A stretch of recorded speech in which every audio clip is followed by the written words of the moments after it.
Hey, Sammy Bones here. Just wanted to show you all how to change a speaker. I had a speaker blowout on the show last night, right in the middle of the show.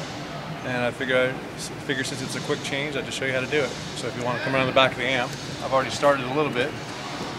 And first thing you do is just take the screws off the back of the amp. I've already taken these screws out and it just pops right off. This here is just a combo 212 with two 12-inch speakers, obviously. You take the screws out, keep them somewhere handy for later. The back just pops right off. And there you go. I really don't even need to take the top part off, but I'm taking it off just to give you a better view of what I'm doing.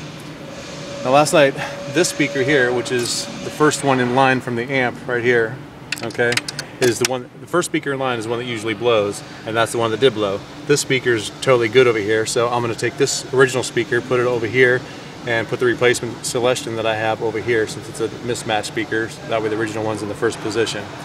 And I'm get my glasses out, and first thing I'm going to do is snip some of the wires, because since it's a replacement, we don't need to worry about unsoldering it. Just snip the wires and move on. Okay, so this is the bad one. I'm just going to come over here and snip, snip,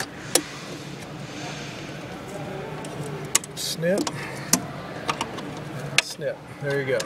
And so it's all sitting right there like that, and then just take the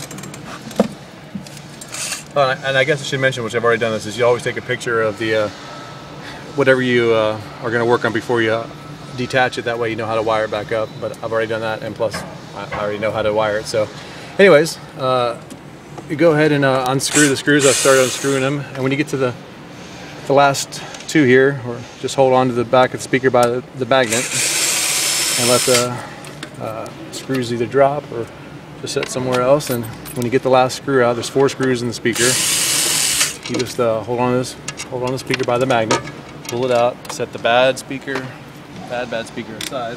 I see that the dust cover even came off. That's what it looks like.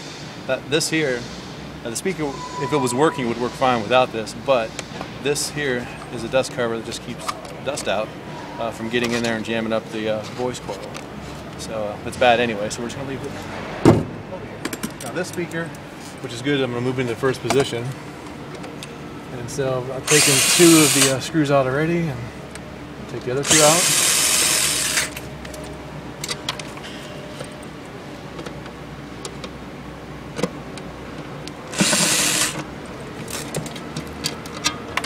Go and just move it over here, and I usually put a top one in first.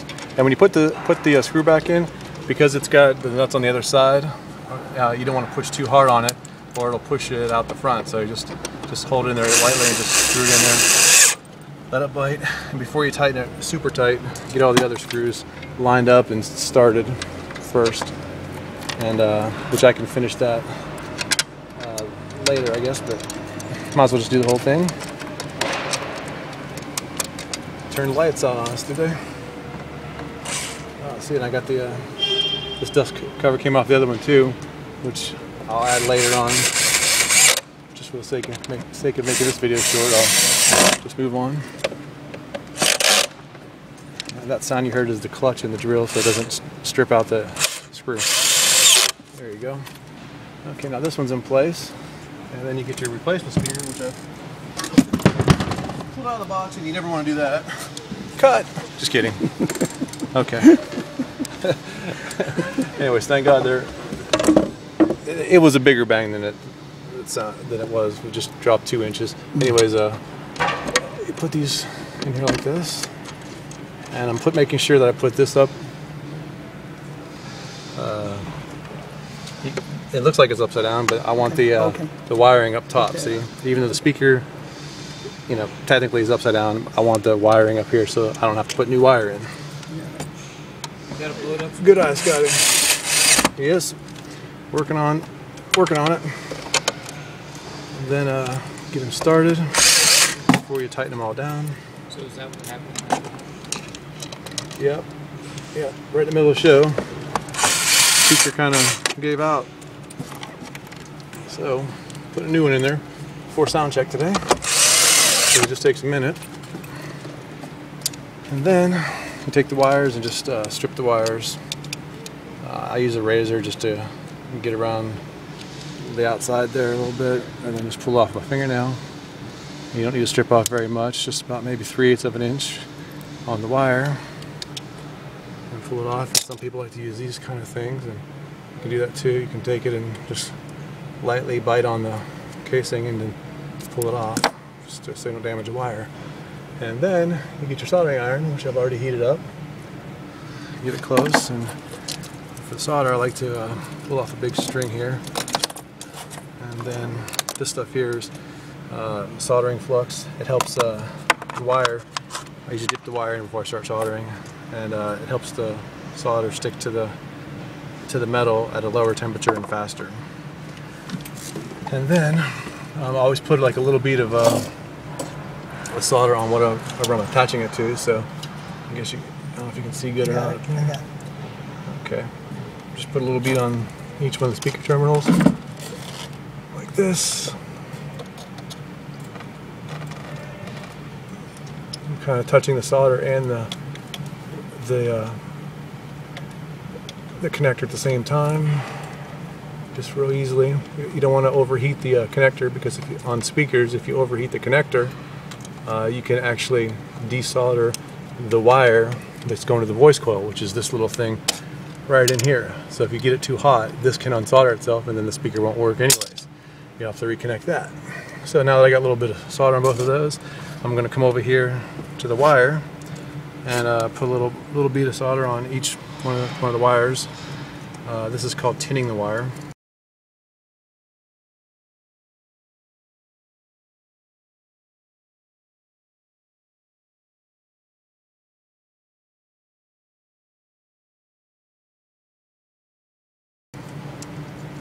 And I just hold it with one hand. Some people use some of those little alligator clips there. Oh, my cart's moving on me. My drill's dropping. All right, there we go. Anyways, just put a little bit of solder on each one here. Let's get it on the iron, and just a little bit right there. Okay. And then just come over here, and this one here, and if you're not sure which way to wire it, and you can just throw them on. I'll show you how to check what's your meter with the meter, how it is. I'll show you an example here.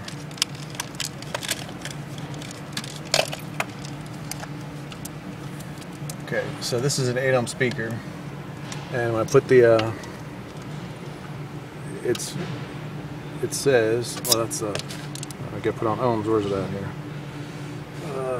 Let's see. Here's ohms. There. Let me get back there at 8 ohms right there. When the meter stops moving, that's where you want to be. And if it's slightly lower, that's totally fine too.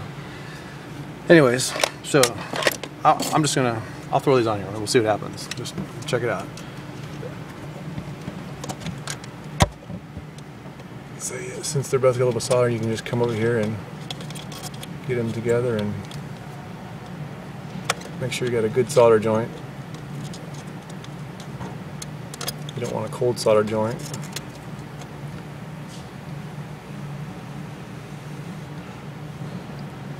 Okay, there's that one on there. Now we'll do the other one.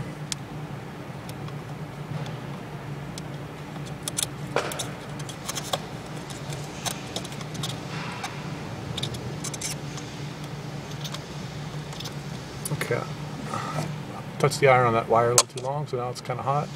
So I'm going to grab the wire with this little thing to hold it in, little pliers hold it into place here.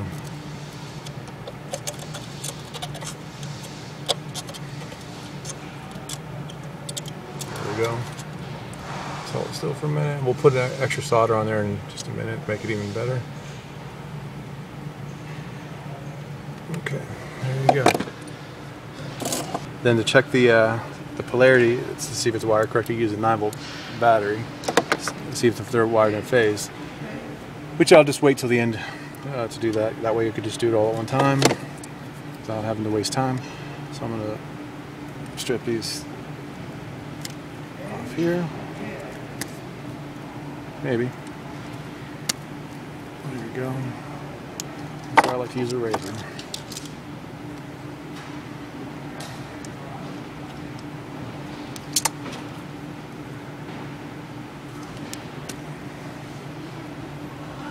All these lights are flashing around here. They're getting ready for tonight's show. So once again, I'm going to tin these wires a little bit. Some solder, just hold the wire with my fingers and put a little solder on the iron here, and then just as it melts off onto the iron, you just touch it over on the wire and it puts it right on the wire.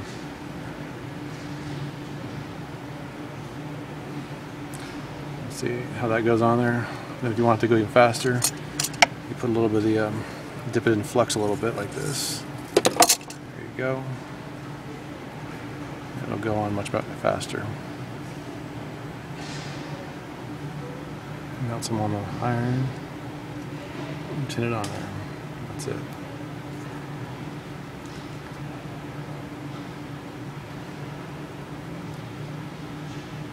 There we go.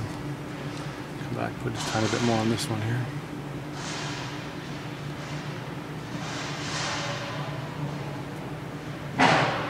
Okay. And then what's coming up? And it doesn't necessarily mean, you know, white to white and black to black. You know, if you want to check it, you could get your meter and put it on the just a continuity testing setting. That's how that works. Is when you touch them together like this, it'll change the reading. So to test which wire is which, you want to see what the tip is always positive here. So if you hold it on the positive side, you can touch the wires and see which one's moving. And in this case, it's the white wire, so the white wire is positive in this scenario, which that's how they did it from the manufacturer. So we'll stick with that. So we'll stick this white wire on the positive right here, and they're already tinned. There we go. Just had some solder on already from the previous speaker. There we go.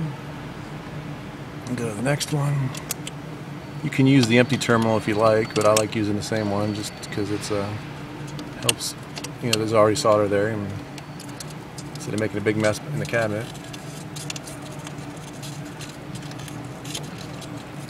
I'm just moving the iron around just to find the hot spot. There we go. That one needs a little more solder on it, I can tell. It's just not sticking good, so let's put a little more. Oh, and that magnet always pulls the tools in.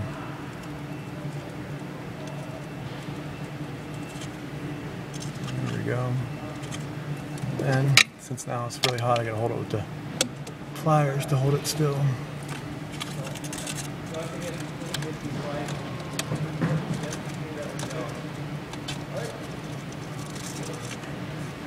Be a little tricky since the magnet speaker is real powerful when it wants to pull the pliers down into it. There we go. See, this is a good place to hold your tools, right? Okay, now that both speakers are wired together, check the polarity or the phase. You just get a regular 9-volt battery here, and they're in the correct phase.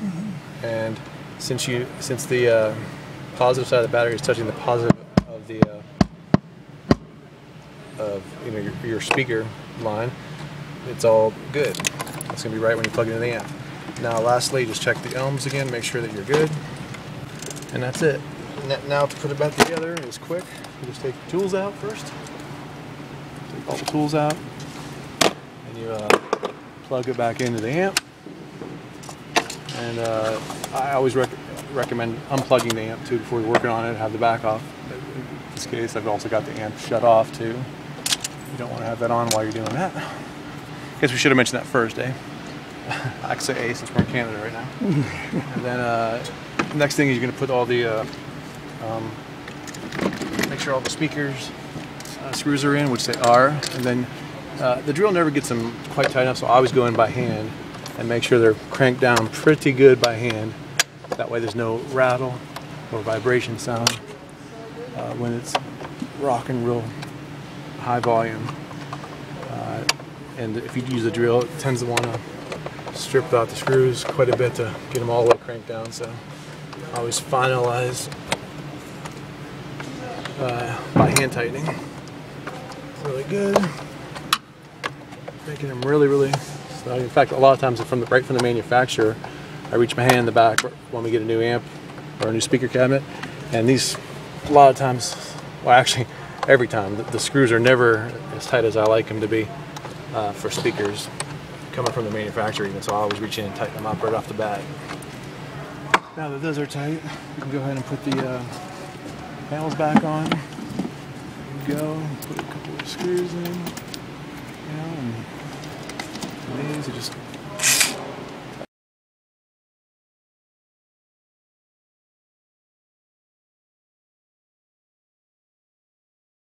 I have a few more screws left, but that's it, and now we are ready to go. Flip the amp on and we're ready to go. And that's it. Thanks again, Scotty, for filming or taping or whatever you call this digital stuff these days. I'm showing my age, aren't I? Okay. Anyways, see you next time.